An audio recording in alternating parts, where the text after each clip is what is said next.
ہوش کے ناخن لینا چاہیے ہمیں. دنیا کے لیے زندگی گزارنا، دنیا کی طرف رخ کر لینا، ساری جد و جہد دنیا کے لیے کرنا، یہ بہت بڑی بے وقوفی ہے، بہت بڑی بے وقوفی ہے. اصل ہوشیار انسان وہ ہے جو اللہ کی طرف رخ کر لے، اللہ کو منزل بنا لے اور آخرت کو ترجیح بنا لے اور اللہ کے حکم کے سامنے سر جھکا دے. یہ شخص کامیاب ہے. اپنی مرضی چھوڑ کے اللہ کی مرضی کے مطابق زندگی گزارے.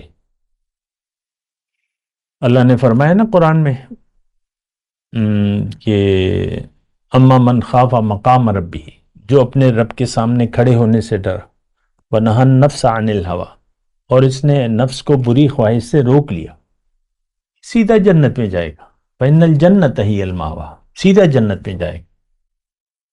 اللہ اللہ. تو اولئک مأواہم النار. دیکھیں وہ آیت میں آخر میں پڑھ دوں، ان الذین لا یرجون لقاء. ساری حالت ہماری ہے، کوئی ملاقات تو میں آپ کو کہہ رہا ہوں.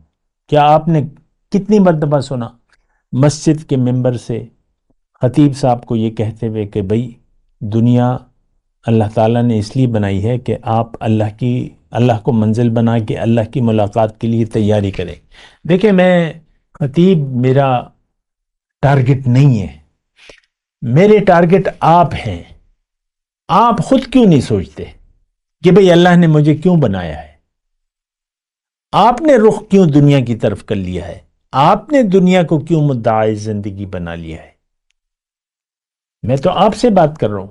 خطیب جانے اور اس کا کام جانے، اس سے اللہ اس کے بارے میں پوچھے گا، آپ سے آپ کے بارے میں پوچھے گا. اس کو چھوڑ دیں. کوئی بھی اگر آپ کو نہیں بتاتا، آپ نے خود تو آگ سے بچنا ہے نا.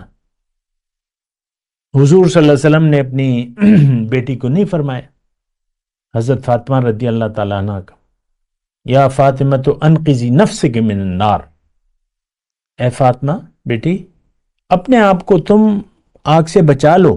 قیامت کے دن تم اس لیے آگ سے نہیں بچ سکو گی محض اس لیے کہ تم ایک پیغمبر کی بیٹی ہو. اے صفیہ نام لے کے کہا اپنے آپ کو آگ سے بچاؤ. ایک رشتہ دار کا نام دیا حضور صلی اللہ علیہ وسلم نے. تو ہمیں اپنے آپ کو بچانا ہے. کیا آپ بے وقوف ہیں؟ کیا آپ پاگل ہیں؟ نہیں، آپ تو بڑے ہوشیار بنے پھرتے ہیں. ہر شخص اپنے آپ کو ہوشیار کہتا ہے، ہے عقل ہے ہم میں سب. تو زندگی کو آخرت کو فراموش کر کے دنیا کے لیے زندگی گزارنا سب سے بڑی بے وقوفی ہے. اپنے اوپر رحم کریں، نظر ثانی کریں، اپنے فیصلے پر اللہ کی طرف رخ کر لیں اور زندگی اللہ کے لیے گزاریں.